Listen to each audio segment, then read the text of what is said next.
These are my Halloween costume trophies, and I'll show you how I made them. So although I had no idea exactly what I wanted to do, I did find these fun mirrors at the Dollar Tree and figured I could work them into the project in some way. I also found 3 different size glass containers that I figured would make great potions. They just needed to have a few alterations. Since I was making trophies, I knew a lot of the things were going to end up being gold, but I just didn't like the toppers the way they were, especially this rubber piece. It didn't really fit what I was going for. After brainstorming a bit, I figured I'd move around the toppers and put them on different ones. And with this one, I actually figured I would remove that. So I started off using clippers, but it didn't quite get enough of it and it was a lot of excess sanding. But this is what I wanted it to look like. So the goal was to go from this to this, giving it a dropper feel. So off camera, I figured out an easier way to cut them off, which made for a little less sanding.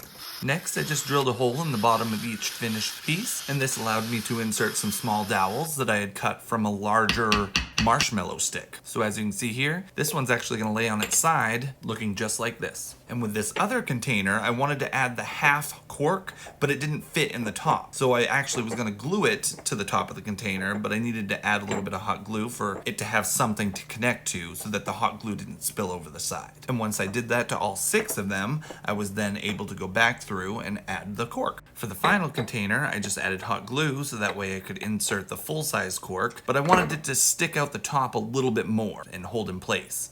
Like this. Once all those were finished, it was time to do some painting. I took out all the mirrors out of my Dollar Tree mirrors, turned them all gold, moved on to the bottles, as you can see here, all gold. The smaller ones, as well as the droppers I created, all gold. And although I don't have any videos of the process, these were created using my laser and then painted black. Some other things I designed and cut using the laser were these taper candle holders that I also painted gold. Once I got everything finished, I brought it inside so I could check it out. And then it was time to make sure everything actually fit. Once I was satisfied with the layout, I went ahead and glued everything down, with the exception of this bottle, which I wanted to lay down and look like it was spilled. Since I wanted the spilled liquid to look gold, I got these glue sticks that are meant for sealing invitations. After applying a good pool, I was then able to stick my dropper piece and then add a little bit more at the end to make sure it was held down.